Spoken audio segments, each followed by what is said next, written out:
தேவனுடைய பரிசுத்த நாமத்திற்கு மகிமையும் புகழும் ஸ்தோத்திரம் உண்டாவதாக. இந்த 8வது மாதத்தினுடைய முதல் நாள் காலை வேளையிலே ஆண்டவருடைய சமூகத்தில் நாம் கூடி வந்து விசேஷ ஸ்தோத்திர ஆசரிப்பு ஜெப ஆராதனையில் நாம் இணைந்திருக்கிறோம். இந்த நாளிலே நாம் தேவ செய்திக்கான தலைப்பாக நாம் தெரிந்து கொண்டது When Christ touches you, கிறிஸ்து உங்களை தொடும்போது என்ற தலைப்பிலே இந்த நாள் செய்தியை நாம் படிக்க இருக்கிறோம். நாம் யாம் கண்களை மூடி நாம் ஜெபம் செய்வோமாக. எங்களை நேசிக்கும் தேவனே, நீர் எங்களோடு பேசும். உம்முடைய வார்த்தையை நாங்கள் தியானிப்பதிலே எங்களுடைய கவனங்கள் சிதறாதபடிக்கு பரிசுத்த ஆவியானவரை எங்கள் மத்தியில் நீர் பொழிய செய்து எங்களை வழிநடத்தியருளும். இயேசுவின் நாமத்தினால் ஜெபிக்கிறோம். எங்கள் ஜெபம் கேளும் நல்ல தகப்பனே, ஆமென். 2013 ஆண்டு ஜூன் மாதம் 23 தேதி கிளார்க்ஸ்வில்லா, டெனிசி என்று சொல்லப்பட்ட அமெரிக்க தேசத்தினுடைய ஒரு புகழ்பெற்ற மாகாணத்தினுடைய ஒரு பெரிய கிறிஸ்தவ தேவாலயத்தில் நடந்த ஒரு சம்பவம்.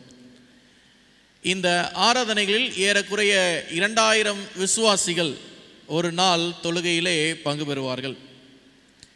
ஒவ்வொரு வரிசையிலும் நூற்றுக்கணக்கான விசுவாச ஜனங்கள் அமர்ந்திருக்கக்கூடிய அந்த பிரம்மாண்டமான ஆலயத்திலே ஒரு குறிப்பிட்ட நாளில் ஒருவர் கூட அங்கே இடம் மிஞ்சாத அளவுக்கு ஆலயம் நிரம்பி இருந்தது. அப்போது வாசலில் சுற்றித்திருந்த ஒரு யாசகம் கேட்கிறவர் தனக்கு ஒரு ஆறுதல் உண்டாகும்படியாக இந்த ஆலயத்தினுடைய முன் வரிசையிலே உட்கார வேண்டும் என்று விரும்பினார். வெளியே சாலையில் அங்குமிங்குமாக நடந்து திரிந்தவர் ஆலயத்தினுடைய முன் பிரகாரத்திற்கு கடந்து வந்து இங்கே உட்கார வேண்டும் என்று சொல்லி கேட்ட நேரத்தில் அந்த திருச்சபையினுடைய உதவியாளர், நீங்கள் உட்காரணும்னு நினச்சது சரிதான், நான் நீங்கள் முன்னாடி உட்கார முடியாது, உங்களுக்கு என்ன நான் பின்னாடி ஒரு இருக்கையை ஆயத்தப்படுத்துகிறேன் என்று சொல்லி அவரை பின் இருக்கையில் அமரும்படியாக அவருக்கு ஒரு வசதி ஒன்றை ஏற்படுத்தி கொடுத்தார்.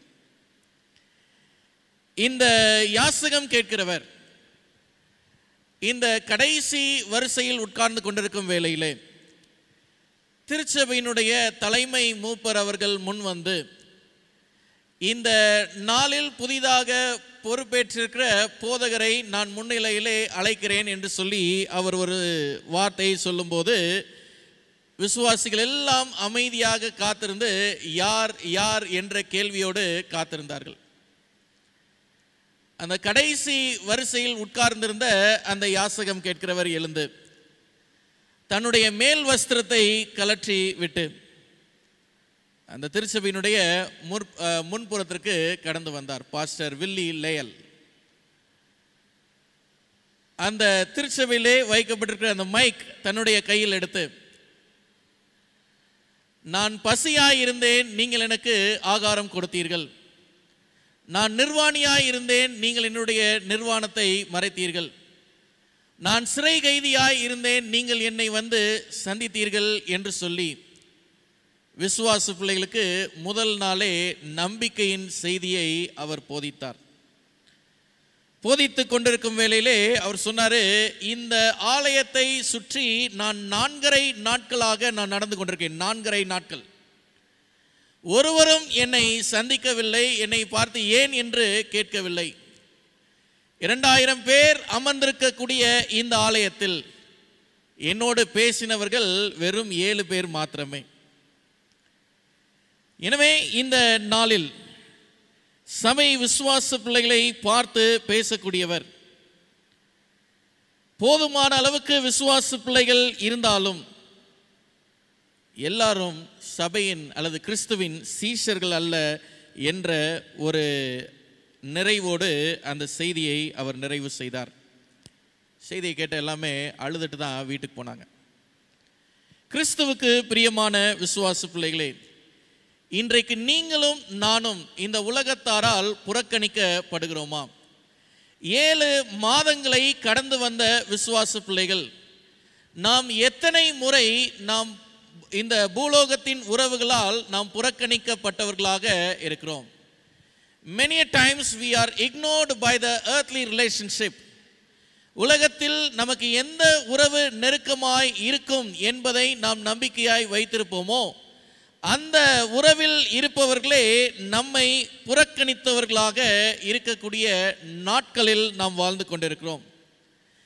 நாம் புறக்கணிக்கப்பட்ட காலங்களில் இருக்கும்போது கிறிஸ்து நம்மை தொடுகிறவராக இருக்கிறார். இந்த 2025ஆம் ஆண்டிலே 8வது மாதத்தில் நாம் வரும்போது நாம் யார் யார் மனம் முடிந்த சூழ்நிலையிலே, நம் கைவிடப்பட்ட சூழ்நிலையிலே, பலவீனமான சூழ்நிலையோடு தேவ ஜனமாயிருக்கிற நீங்களும் நானும் ஆண்டவருடைய சமூகத்திலே நாம் கண்ணீரோடு நாம் காத்திருப்போம் என்று சொன்னால், இந்த 8வது மாதத்தில் நீங்கள் புறக்கணிக்கப்படுகிறவர்கள் அல்ல, தேவனால் தொடப்படுகிறவர்கள் என்பதுதான் இந்த செய்தியினுடைய நோக்கமாக இருக்கிறது.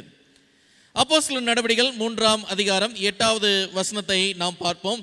பேதுருவும் யோவானும் அந்த தேவாலயத்தில் ஒரு மனுஷனை சந்தித்து அவனுக்கு இயேசுவின் நாமத்தினாலே சுகத்தை கொடுத்த பிற்பாடு அங்கே என்ன நடந்தது என்று சொல்லி நாம் பார்க்கும்போது வேதம் சொல்கிறது, அவன் குதித்து எழுந்து நின்று நடந்தான். நடந்து குதித்து தேவனை துதித்து கொண்டு அவர்களுடனே கூட தேவாலயத்திற்குள் பிரவேசித்தான் என்று சொல்லி நாம் பார்க்கிறோம். இயேசுவின் வல்லமை ஒரு மனிதனை தொட்டவுடனே ஆண்டவருடைய சன்னிதானத்திற்குள்ளாக வரும்போது அவன் குதித்து எழுந்து நடந்து ஆர்ப்பரிக்கிறவனாக, தேவனை துதிக்கிறவனாக அவன் கடந்து வந்தான். இந்த காலை நேரத்திலும் ஆண்டவருடைய சமூகத்தில் வந்திருக்கிற பிள்ளைகளே, எத்தனை பேர் இந்த இடத்திற்கு வரும்போது குதித்து எழுந்து நடந்து தேவனை துதித்து நாம் கடந்து வந்தவர்களாக நாம் இருக்கிறோம்? தேவ வல்லமை ஒரு மனிதனை தொட்டவுடனே அந்த மனிதனுடைய வாழ்க்கையின் பலவீனங்கள் எல்லாம் மாறினது என்று சொல்லி நாம் பார்க்கிறோம். ஆண்டவராயிருக்கிற இயேசு கிறிஸ்து பூமியில ஊழியம் செய்த காலங்களே சுவிசேஷங்களை பார்க்கும்போது ஆண்டவர் லிட்டரலாக சில பேரை தொட்டார், அப்படிதானே? சுவிசேஷங்களை பார்க்கும்போது கண் பார்வை அற்றவர்களை தொட்டார், ஆண்டவர் அவங்க சுகமடைந்தார்கள். மரித்தவனுடைய பாடையை தொட்டார், மரித்தவன் ஜீவனோடு பிழைத்தான். சுகவீனமானவர்களை தொட்டார், ஆண்டவர் அவர்களை தொட்டவுடனே சுகம் பெற்றார்கள். எனவே தேவ கரத்தினால் தொடப்பட்ட எல்லாரும் அவருடைய கிருபையினாலே நன்மையை பெற்றிருக்கிறார்கள். இந்த அப்போஸ்தலர்களாக இருக்கிற பேதுரு மற்றும் யோவான் ஊழியம் செய்த காலத்திலும் தேவனால் தொடப்பட்ட ஒரு மனுஷன் நமக்கு 3 முக்கிய பாடங்களை நமக்கு கற்றுக் கொடுக்கிறார். 40 வருஷமாக நடக்க முடியாம இருந்த இந்த மனுஷன், யாசகம் கேட்கிறவன், வீடு இல்லாதவன், தனக்கென்று ஆஸ்தி என்று ஒன்றும் இல்லாதவன், ஒரு நாள் ஆண்டவராயிருக்கிற இயேசு கிறிஸ்து அவனை சந்தித்து, அல்லது அவருடைய சீஷர்கள் அவரை சந்தித்து, அவருடைய அப்போஸ்தலர்கள் அவரை சந்தித்து, தேவ மனுஷர் அவரை சந்தித்து இயேசுவின் நாமத்தினாலே உனக்கு நான் இருக்கிறதை தருகிறேன் என்று சொன்னபோது அவன் குதித்து எழுந்து நடந்தான் என்று நாம் பரிசுத்த வேதத்திலே நாம் வாசிக்கின்றோம். 3 முக்கிய பாடங்கள். முதலாவது பாடம், தேவன் நம்மை தொடும்போது நாம் செய்ய வேண்டியது என்ன? Introduce Jesus. இயேசுவை அறிமுகப்படுத்துங்கள், இயேசுவை அறிமுகப்படுத்துங்கள். இந்த 8வது மாதத்தை துவங்கும் விசுவாச பிள்ளைகளை, இந்த நாளில் ஒருவேளை கிறிஸ்து என்னை தொட வேண்டும் என்றால் நம்முடைய வாழ்க்கைக்கு நாம் செய்ய வேண்டிய முதலாவது தீர்மானம் என்னன்னு சொல்ல பாரும்போது, introduce Jesus to yourself. கிறிஸ்து இயேசுவை உங்களுக்கு நீங்களே அறிமுகப்படுத்திக் கொள்கிறவர்களாக, கிறிஸ்து இயேசுவை நீங்கள் பிறருக்கு அறிமுகப்படுத்துகிறவர்களாக இருக்க வேண்டும். அதே அப்போஸ்தலர் நடவடிக்கைகள் 3ஆம் அதிகாரம் 6வது வசனத்தை நாம் பார்க்கும்போது வேதம் சொல்லுகிறது, அப்போது பேதுரு, வெள்ளியும் பொன்னும் என்னிடத்தில் இல்லை, என்னிடத்தில் உள்ளதை உனக்கு தருகிறேன், நசரேயனாகிய இயேசு கிறிஸ்துவின் நாமத்தினாலே நீ எழுந்து நட என்று சொல்லி. எனவே life without Jesus is not successful. இயேசுவை அறியாத இடம், குடும்பம், சபை, நபர் யாராக இருந்தாலும் அவர்கள் வெற்றி சிறந்தவர்களாக இருக்க முடியாது. வெற்றி சிறக்கிறவர்களாக இருக்க வேண்டும் என்று சொன்னால் இயேசுவின் நாமத்தினாலே வரக்கூடிய போதனைகளை, ஆலோசனைகளை, சுகத்தை, அற்புதங்களை ஏற்றுக்கொள்கிறவர்களாக இருக்க வேண்டும். Life is not successful until we introduce Jesus. 40 வயது நிரம்பின இந்த யாசகம் கேட்கக்கூடிய இந்த மனிதர், தனக்கென்று ஒரு குடும்பம் கிடையாது, தனக்கென்று தலை சாய்க்க ஒரு இடம் கிடையாது, ஒரு வீடு கிடையாது, தனக்கென்று உறவுகள் என்று அழைக்கப்படுவதற்கு கூட ஒருவரும் இல்லை. அடுத்த வேலை என்ன செய்வார் என்று சொல்லியும் தெரியல. 40 வருஷமா அவருடைய நிலைமை இதேதான், பிறந்த நாள் முதல் இந்த நாள் வரைக்கும்.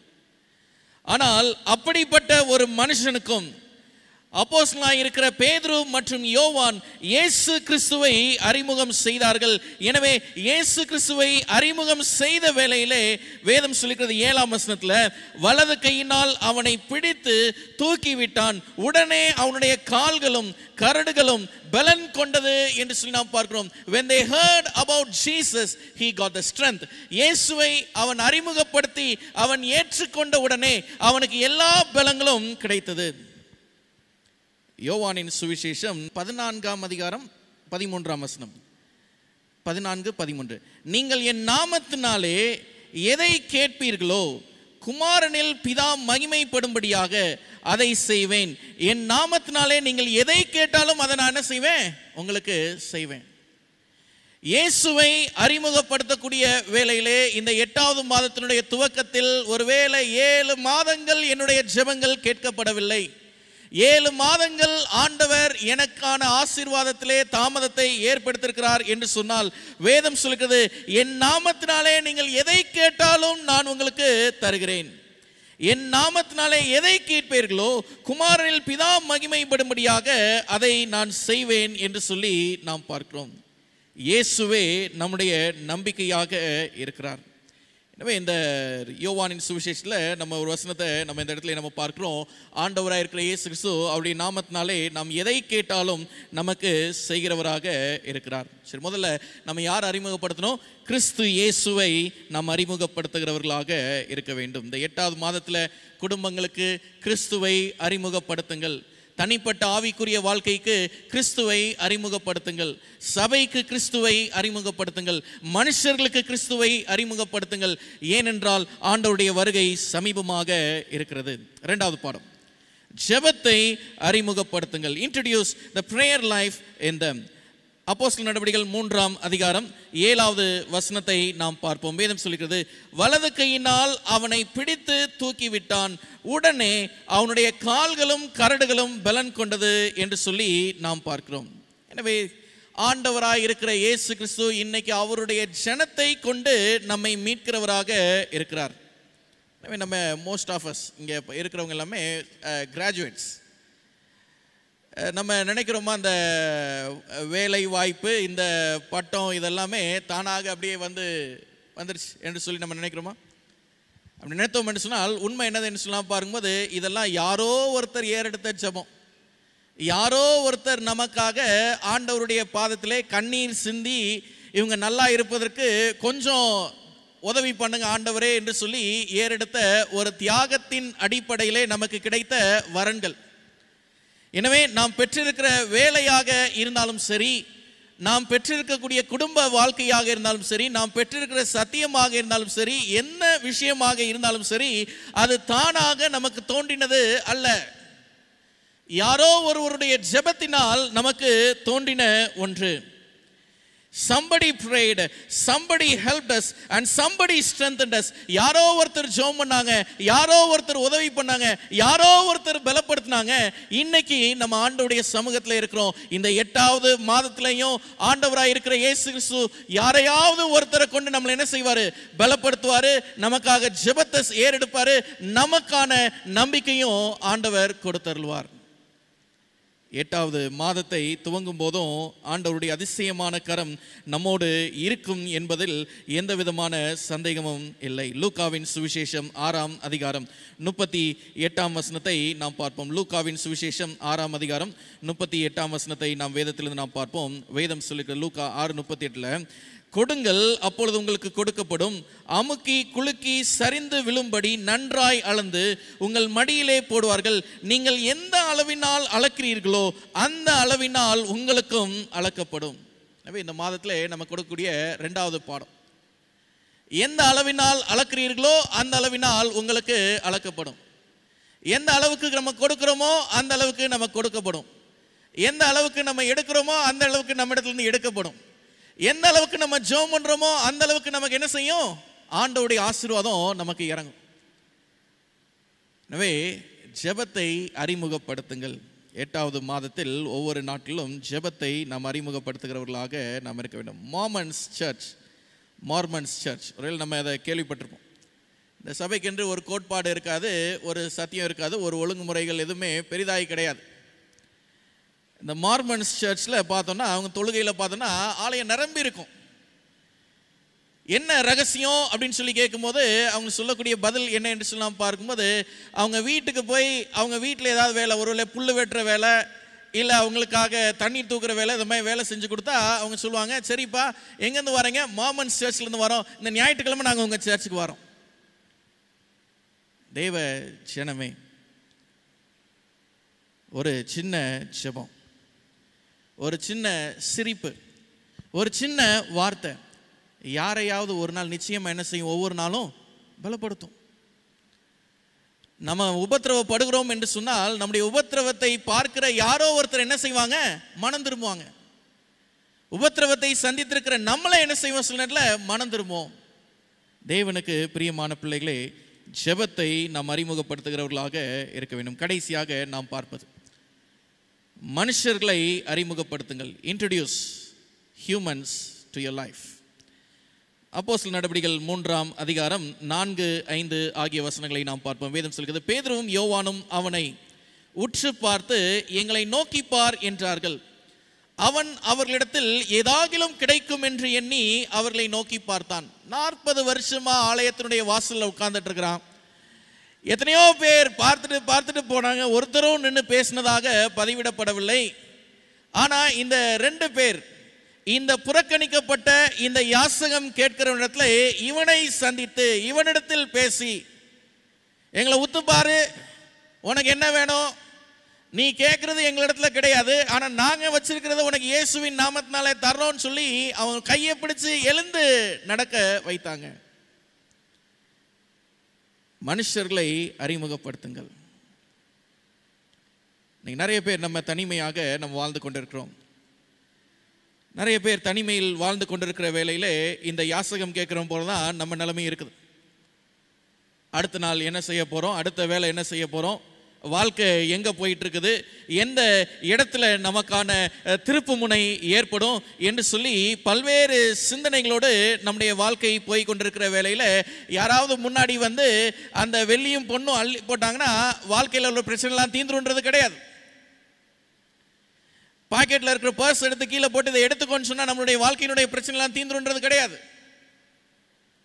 Some words of encouragement, ஊக்கமளிக்கக்கூடிய ஒரு வார்த்தை போதும். Some prayers of encouragement, ஊக்கமளிக்கக்கூடிய ஒரு ஜெபம் போதும். Some songs of encouragement, ஊக்கமளிக்கக்கூடிய ஒரு சின்ன பாடலினுடைய ஒரு பல்லவியே நமக்கு போதுமானதாக இருக்கிறது.